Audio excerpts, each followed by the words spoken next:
The start of the Women's Intercontinental Championship tournament, the return of Drew McIntyre, and the end of the New Day. It's time we talk about all things WWE Monday Night Raw.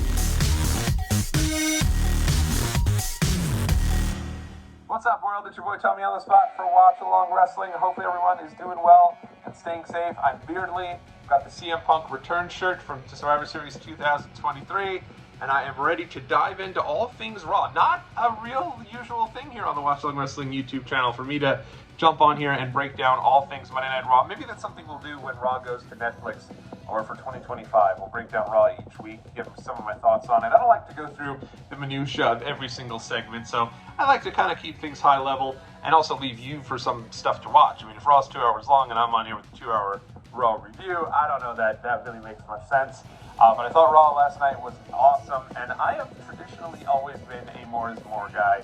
A lot of people complain about the 3-hour Raws. A lot of people complain about Raw being too long when it was 3 hours. For me, I never really minded it. I always thought it was kind of nice to have a premium live event, wrap up, and then have Raw the next day or two, depending if it was on a Saturday or a Sunday, and then have Raw be either as long as the premium live event or even longer in sometimes. So for me, I didn't really mind it as much, but I will say this, 2-hour Raw, especially if you're watching live, which I don't get to do every week, is awesome. It is just an absolute breeze to get through it. It ends and you're left wanting more, which I think is great. And also, if you're a football guy like myself, the event usually wraps up at 10 o'clock or a little thereafter, and you can settle in for the second half of the Monday Night Football game. So no harm, no foul there. I think it's fantastic. I think it's a lot of fun, and I got a lot out of watching Raw yesterday. I thought it was such a good show. So let's dive into some of the bigger stories and bigger deals that happened on the show. I guess let's start with CM Punk, I guess. I will say, we do want to get into the New Day stuff, actually, before we get to Punk. The New Day, we had a little hotline yesterday, a little video I did looking at 10 years of the New Day, and it really felt that at the end of that 10-year stretch for the New Day, it was going to be, something was going to be different, right? It felt like at the end of that anniversary, they were either going to break up, or maybe Big E was going to return, and I think that was probably your two lines of thinking. They break up, or Big E returns, and they put the band back together again, and they strive to go back and get those tag titles, is really the two lines of thinking going into last night. And so the 6 segments started, and they've done a really good job again. And like I said yesterday, and I'll put the little link in the comment section if you care to hear about my thoughts on the New Day's 10-year run. I really thought they did a good job of building this up. It's very important. The New Day was all over WWE social media this week. A lot of that Survivor Series countdown was dedicated to the New Day. And so I think they did a really good job, rightfully so, of building up the idea that they've had a faction together for 10 years, which far exceeds any other faction in terms of it being the original lineup and staying with that lineup all the way through, with the exception, I guess, of starting to have Odyssey Jones join the group. Obviously, he was terminated in the midst of while he was just starting to kind of get in with Kofi and with Xavier Woods, and I think for the better. I don't know that was going to be a great fit. So, I think that it's pretty incredible, and it was nice to see WWE did that. There's the video box out there, and, Woods and Kofi came out, and they were a little downtrodden. You could tell they were like, oh, this is great, but it's time to move on. And then Xavier Woods, and it's funny because they did not have a Big E come out with them, and I thought for sure the three would just come out together because Big E has been with them all week on the social media, and he was also on the pre-show yesterday. It's 2 days ago, I guess, at Survivor Series, and so I just expected that he'd be a part of the celebration. He wasn't. They teased it instead. Crowd was immediately chanting for him. They were super hot for him, and then his music hit. He came out to a huge ovation, and he had interrupted Woods kind of giving the lay of the land of the New Day and saying, hey, listen, we love you guys. It's nothing to do with us. He kind of gave us the, I hate to say it, the parents' divorce speech is really what sounded like he was going through, where, we were all his kids, and it was him and Kofi coming out to say, hey, listen, this is it. We're done, and we're moving on. And I thought that was, it was getting said. You hear the crowd like, no, please, no. And then, boom, Big E comes out, huge ovation, and announced, listen, I've been injured. I'm doing what I need to do. I broke my neck, but we can't break this up. Like, this means so much to so many people, and I need to make sure that we're going to be in this together. Let's not throw this all away here. I'll be back, and I haven't been cleared to wrestle yet, but I will be here every week in your corner as your manager, leading you both, and let's go. And huge ovation, really emotional moment. It was like, great, that's awesome. And then Xavier Woods was like, you know what, no. Where have you been for the last however long? You've been gone for over 2 years now, and we're falling apart. Now we're ready to jump off the ledge. And here you are saying, hey, you know, now after all that, you say you're going to come back and be our manager. And then Kofi, who, yeah, we had a very brief period with Kofi as a heel in the initial New Day run, but never a heel like this. He gets on the mic and he just said, yeah, you know, you broke your neck, so what? And, you know, mentioned Austin broke his neck and he returned, and mentioned Lita broke her neck and she returned. At least I think he mentioned Lita. Yeah, broke her neck and she returned. There were many people who broke their neck and they returned, and Big E never returned. It was Kurt Angle, who we mentioned. And, you know, I really thought he was going to say, you know, Kurt Angle broke his neck and then he came back and won a gold medal with a broken freaking neck. But, again, this was not time for ha-ha or fun and jokes. This was super serious. And they both just said, you know, sorry, it's too little too late. You've let us down. And it's interesting because obviously if this Odyssey Jones thing had worked out, you wonder if this would have been Big E turning on Kofi and turning on Xavier and saying, hey, you tried to replace me. But even when they were trying to recruit Odyssey Jones, they were, you know, Xavier Woods was saying, hey, he's not E. You know, they really had missed Big E. But we're now saying, hey, you know, this is too little too late. And the crowd was amazing during this segment. I thought the segment was very good. I did. I thought it was very emotional. It reminded me a lot of the Festival of Friendship between Chris Jericho and Kofi Kingston. Sorry, Chris Jericho and Kevin Owens, where Jericho is looking at the list of KO, and he picks it up and he says, hey, Kevin, you know, why is my name on this list? And then boom, that leads to the breakup. Kevin just beats down Jericho like a drum, and away we go off to WrestleMania. And I thought that last night's segment was somewhat reminiscent of that. You know, that was also very emotional. That was also, you know, very well done. And I thought this last night's segment was also great. And I'm very interested. You know, they decide at the end of this segment, they look at each other after they just totally, Big E is totally downtrodden, just disgusted. He's no longer there. And, you know, he's looking like he's just wants to cry. I honestly thought he had some tears in his eyes, as they really just berated the guy. They said, you know, you've moved on, you have a new girlfriend, all you care about is them, you don't care about the New Day, don't try to act like you do now. And then when that had occurred, Kofi and Xavier, both very serious, looked at each other and they said, all right, now it's you and me, and let's go. And so, seems like certainly the end of the New Day, and in my opinion, I think Big E is probably pretty close to returning, right? Maybe that was just his last bit, and maybe he'll be riding off in the sunset as Kofi and Xavier do their thing, but I got the idea and the feeling. You know, Big E did not say, hey, I'm done with wrestling, I'm retiring. He said, I haven't been cleared yet. So it shows that he's still trying to push to get cleared. And he also said that he wanted to, you know, I think that you'd think that this will lead to something down the road between Big E, Xavier, and Kofi. But I thought, wow, way to really reignite all three of these guys. I felt like the New Day had been so good for so long, but let's be honest, over this last couple of months, it made sense for the two of them to have some quarrels there and start to maybe split off the New Day, because they hadn't really had a long sustainable program in WWE for a year or so. So to have them be able to do this, I thought was really well done. And I'm really excited to see where it goes from there. Kudos to everyone involved. They showed the crowd too. I thought the crowd was on fire. Just heartbroken by this. They had the new version of the Undertaker fan, just the guy with his hands on his head, just totally disgusted and totally like, no, please do not tell me this is happening. Like, just looked heartbroken. And so such a good segment. If you haven't seen it, go out of your way to check that out. I thought that certainly was the highlight of the show. But again, I thought this was a loaded show, because now let's rewind and backtrack to the beginning of the show, probably right there next to this segment. You know, I thought this New Day segment's one you'll be remembering for years and years. This segment to open the show, I don't know if it's as impactful, but I do think for the night it was great. I started out with CM Punk. He was shown backstage, and I'll tell you right now, if you have not noticed, WWE is super high on CM Punk. They just absolutely love the guy. I feel like he, in the storylines, is probably positioned as third from the top, right? You figure Roman, then Cody, then Punk. But in terms of, like, the interest in the product, I do think him being added to that match at War Games made the match. Let's be honest, I think it really did. Yes, the Bloodline has been a great storyline going on for a long time, but I thought it added a new element by having Punk in there, and I really feel like interest in Survivor Series overall, the second Punk had been added to the match, just went through the roof.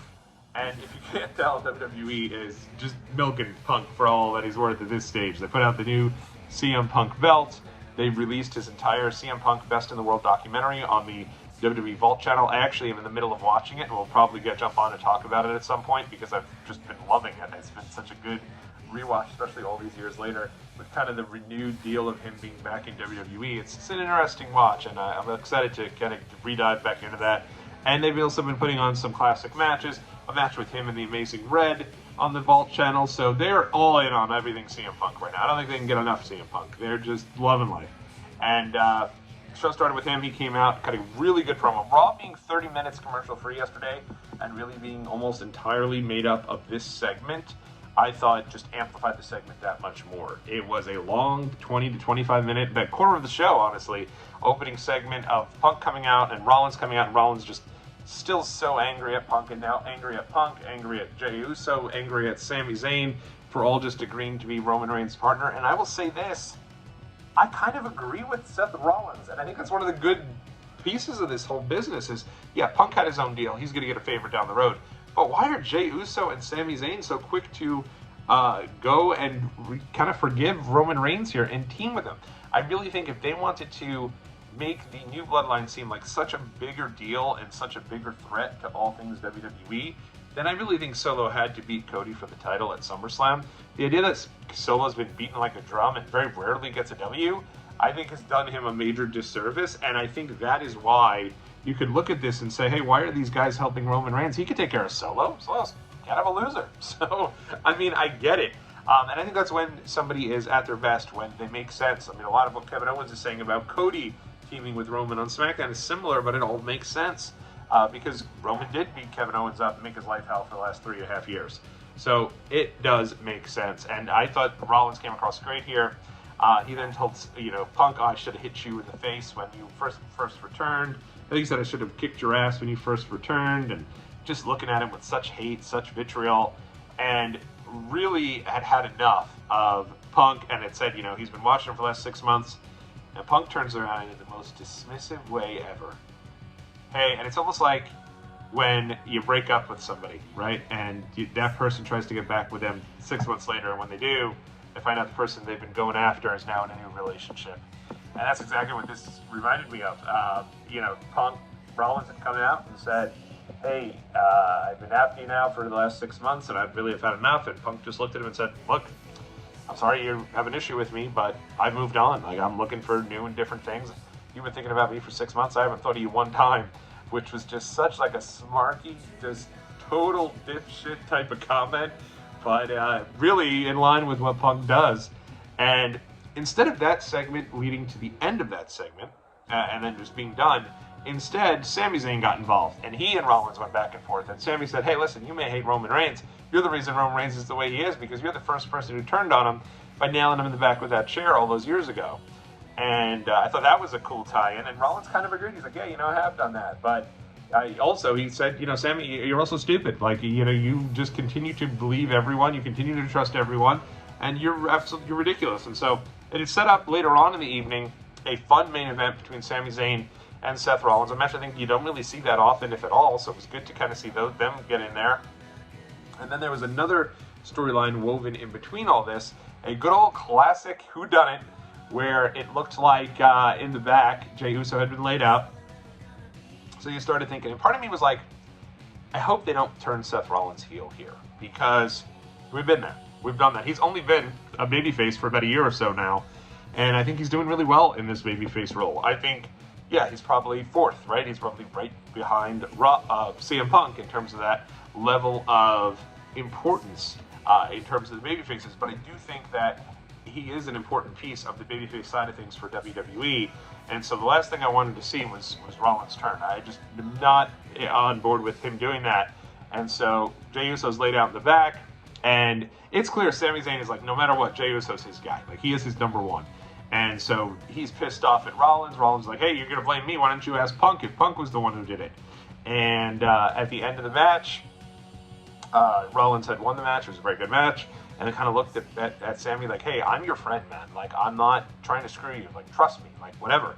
Because this all dates back to the idea that, hey, Punk was a part of the team, and Zayn didn't want Punk on the team. He wanted Rollins. Rollins just refused. So at the end of the day, Rollins was like, hey, I do respect you. I like you, please. And then somebody in a hood had come in and hit a Claymore kick on Sami Zayn. And this is the funniest thing, because I don't think the crowd even recognized who it was, even with the Claymore. Some did. There was a pop. But then when he ripped off the hood, there was an even bigger pop. So it's like at some point, everyone was like, oh, crap, it's Drew McIntyre. And obviously, Drew McIntyre made his return last night.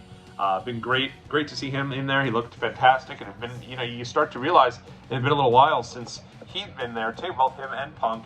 After Hell in a Cell, got a couple of months off, and well-deserved, and now he's back in the mix. So this really felt like a revamp here for all things WWE following Survivor Series, and I think it's great. Normally this time of year until probably the first Raw of the year is kind of a lull for WWE. That's not the case this year, because we have Saturday Night's Main Event coming up, and WWE is preparing to launch Netflix and get everything set for that. Have the Royal Rumble not too long after that, WrestleMania not too long after that, even Elimination Chamber is going to be in a stadium, so there's a lot to do with that. And oh, by the way, they've also now launched the Intercontinental Championship Tournament.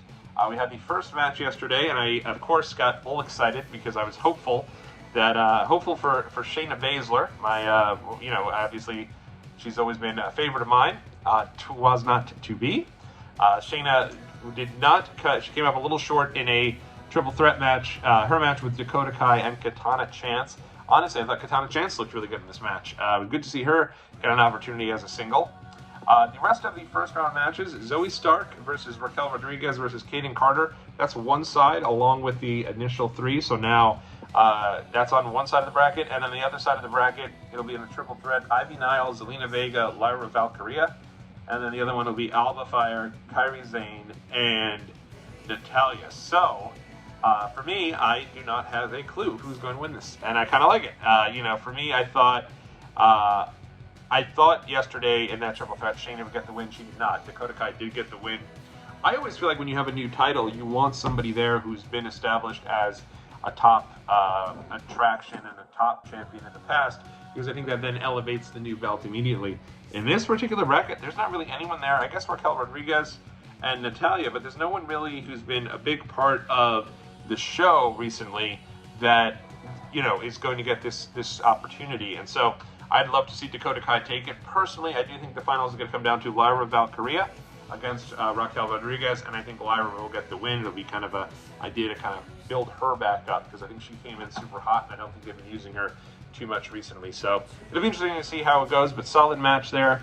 And then also on this show, they continue to build for Finn Balor against Gunther. Balor came out and again has a point. Said Gunther had beaten Damian Priest twice, and both were due to his outside interference. Gunther wanted none of it and instead offered a match to Dominic, and they had a hell of a match. I mean, this match really showcased Dominic really well. I thought it was really strong stuff from him. The crowd was starting to get behind Dominic, and I think you could actually see maybe somewhere down the line, and you feel weird saying this about someone who WWE has literally made toilet paper for due to how hated this guy is. But I could see a potential spot for Dominic as a babyface at some point down the road. So that'll be fun and interesting to monitor that situation. Gunther gets the win. Afterwards, Balor again gets involved, and it will officially be Finn Balor versus Gunther for the title at Saturday Night's Main Event. For me, I think at this stage it should be a triple threat, because I think where you're going to go with this is you'll have Damian get involved and cost Finn Balor the match. And I just feel like for Saturday Night's Main Event, you should have a bigger match there. I mean, if it was just one-on-one Balor against Gunther and Priest was banned from ringside, wonderful. But if he's not, I expect him to get involved and cost Finn Balor the match. But loaded show now for Saturday Night's Main Event. Let's get into some of that. Number one, the aforementioned Gunther against Finn Balor for the title. You're already knowing that it's going to be Cody Rhodes defending his title against Kevin Owens. It will be the finals of the Women's United States Championship on SmackDown. And just announced yesterday will also be Liv Morgan defending her championship against Io Sky. So they're really building up Io. Io, I think, is really getting to a point where she's starting to really carve out her niche. She's become kind of a real fun-loving character that I think the crowd is really getting behind. So that'll be interesting. But I think overall the main story is still to get back to Liv Morgan and Rhea Ripley. There was a match. It was Liv Morgan and Raquel Rodriguez defeating the team of, I guess, whatever's left of Damage Control, Io Sky and Kairi Sane. Solid, quick match. Rhea did make the run-in, though, and it will be next week, Rhea Ripley against Raquel, so I think that's going to be great, and that should be a fun one to look forward to next Monday on Raw. Elsewhere on the card, R-Truth defeated Pete Dunne. I love R-Truth. He shouldn't be defeating Pete Dunne. There's no reason for it. There's a lot they have in Pete Dunne, and I hope they get back to showcasing him. It was a nothing match, too, just a couple of minutes long, so, you know, that I do think with the time constraints is probably a bit on that. But also next week on Raw, it will be Karrion Kross, The Miz, and AOP taking on the Wyatt Six in an 8-man tag, so that should be a lot of fun. Lots to look forward to for next week's Raw. And then the continued build for all things Saturday night's main event. They seem to be really getting behind this and promoting this as a real premium live event. So it should be a lot of fun. Keep it locked right here. Let me know what you thought of Monday Night Raw. If you enjoyed this, we'll do some more of these. And until next time, everybody, dubs up always, and we will catch you all in the next video.